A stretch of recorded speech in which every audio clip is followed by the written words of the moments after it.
बिस्मिल्लाहिर्रहमानिर्रहीम। अच्छा, practical session first year chemistry के हवाले से ये हमारा लेक्चर नंबर 2 है, सेशन नंबर 2 है और इसमें हम देखेंगे general instruction for volumetric analysis.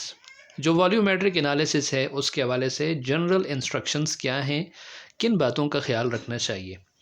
कहता है कि एसिड बेस टाइट्रेशन के दौरान हमेशा फिनफ्तलीन को यूज़ करो जब आपके पास बेस क्या हो, स्ट्रॉन्ग हो। अगर स्ट्रॉन्ग बेस है तो इंडिकेटर कौन सा यूज़ करना चाहिए, फेनोफ्थलीन। ठीक है। दूसरी बात यह है अगर बेस जो है वो वीक है तो आप इंडिकेटर कौन सा यूज़ करें, मिथाइल ऑरेंज का। तीसरी बात यह है कि फेनोफ्थलीन जो होता है अल्कलाइन मीडियम में यानी बेसिक मीडियम में, इसका कलर क्या होता है, पिंक। ये ऊपर भी हमने पढ़ा था कल। और कलर लेस होता है ये एसिडिक मीडियम में।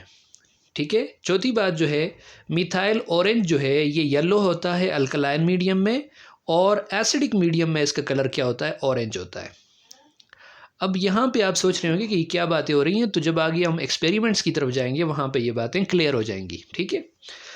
पांचवी बात क्या है, कहता है कि to get a sharp end point, एक ज़बरदस्त एक शार्प एंड पॉइंट हासिल करने के लिए the colour change should be from colourless to light pink in case of फिनफ्थलीन।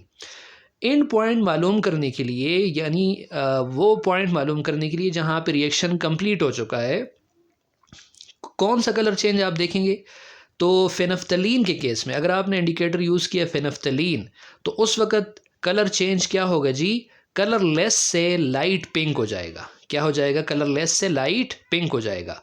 Therefore कहता है इसलिए ज़रूरी है base should be taken in the burette. Base को आप लाजमी किस में लें, ब्यूरेट में लें। अब ये ब्यूरेट क्या चीज़ें देखें, ये टाइट्रेशन के दौरान दो अहम चीज़ें, एक है ब्यूरेट, ब्यूरेट तो ब्यूरेट ये है, ये आपको नज़र आ रहा है, मैं थोड़ा जूम कर लेता हूँ। ये ब्यूरेट होता है, ये क्या होता है जी, ब्यूरेट। और ब्यूरेट में आप एसिड या बेस डालते हैं, उसको क्या करवाते हैं, ड्रॉप वाइज आप नीचे गिराते हैं और नीचे आपने रखा होता है बीकर, नीचे आपने रखा होता है कोई बीकर। ठीक है। तो कहता है कि यहाँ पे जनरल इंस्ट्रक्शन में भी यही बात कर रहा है ये कि आप क्या करें, बेस को यूज़ करें ब्यूरेट के अंदर, यानी बेस को ऊपर ब्यूरेट्स में डालें और नीचे एसिड आप बीकर में आप रखें। ठीक है। जब आप फिनफ्थलीन को यूज़ करें इंडिकेटर के तौर पर। लेकिन ये बात याद रखने की है, अगर आप फिनफ्थलीन यूज़ कर रहे हैं इंडिकेटर के तौर पर तो क्या करें, कहता है कि बेस को आप ले लें ब्यूरेट में और एसिड को नीचे ले लें बीकर में। ठीक है। इसकी पूरी सेटअप जो है आगे एक्सपेरिमेंट में आपको समझ आ जाएगी।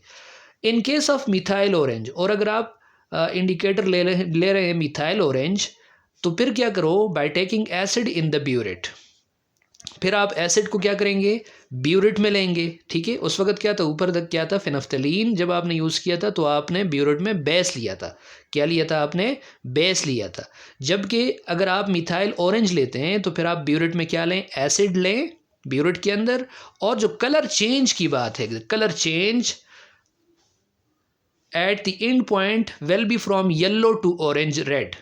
फिर जो कलर चेंज आती है वो क्या आती है, वो ये आएगी कि आपके पास येलो से कलर चेंज हो जाएगा ऑरेंज रेड में। किस में जी, ऑरेंज रेड में। Therefore acid solution should be taken in burette when methyl orange is used as indicator. तो ये उसके बिल्कुल क्या है, उलट है कि अगर आप यूज़ करें फिनफ्थलीन तो ब्यूरेट के अंदर बेस यूज़ करें, और अगर आपने मिथाइल ऑरेंज लिया है इंडिकेटर के तौर पर तो फिर क्या यूज़ करें, आप एसिड को यूज़ करें ब्यूरेट के अंदर और बीकर में आप क्या लें, बेस लें। फिलहाल ये थोड़ी इंस्ट्रक्शंस हैं, आगे जाके पूरा प्रोसीजर पता चलेगा इस टाइट्रेशन का कि ये टाइट्रेशन होती कैसे है। नेक्स्ट है प्रिकॉशंस, यानी एसिड बेस टाइट्रेशन करते हुए या वॉल्यूमेट्रिक एनालिसिस करते हुए किन बातों का ख्याल आपको रखना चाहिए। कहते हैं there should be no leakage from the burette during titration. Titration के दौरान कोई लीकेज नहीं होनी चाहिए, क्योंकि अगर लीकेज हो रही है तो आपकी सारी जो मेजरमेंट है, आपकी सारी जो रीडिंग है वो क्या हो जाएगी, डिस्टर्ब होगी, वो ठीक नहीं होगी। अगली बात है keep your eye in the level with the liquid surface.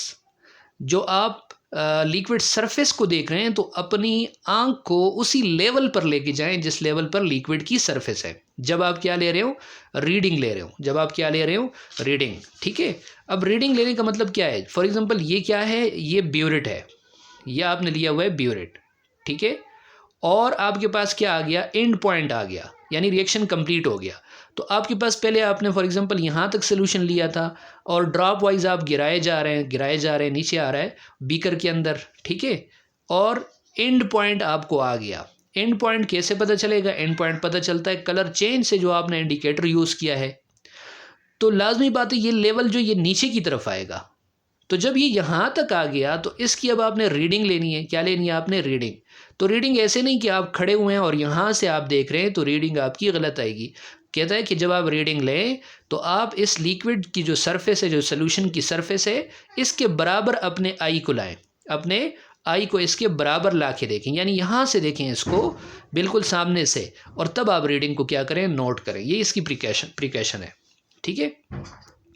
अगली बात कर रहे हैं, always read lower meniscus in case of colourless solution and upper meniscus in case of coloured solution. देखिए ये मेनिस्कस क्या होता है, आप किसी टेस्ट ट्यूब वगैरह में या कहीं पे भी आप सोल्यूशन लेते हैं तो देखें उसका मेनिस्कस बनता है, यानी जो लिक्विड सरफेस होती है वो या तो ऐसे दिखती है, ठीक है, और या आप लेते हैं तो अब वो लिक्विड की जो सरफेस है वो ऐसे दिखाई दे रही होती है।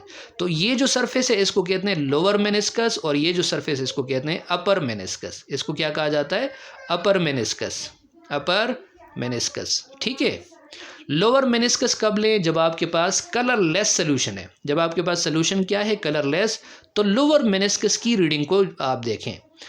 लोअर मेनिस्कस की रीडिंग का मतलब क्या है, यानी यहाँ से आप रीडिंग लें, आप यहाँ से रीडिंग लें, यहाँ से। और जब आपके पास कलरलेस नहीं है, कोई कलर्ड सोल्यूशन है, तो फिर अपर मेनिस्कस की रीडिंग लें, मतलब यहाँ से आप रीडिंग लें, ठीक है, ये मतलब हुआ।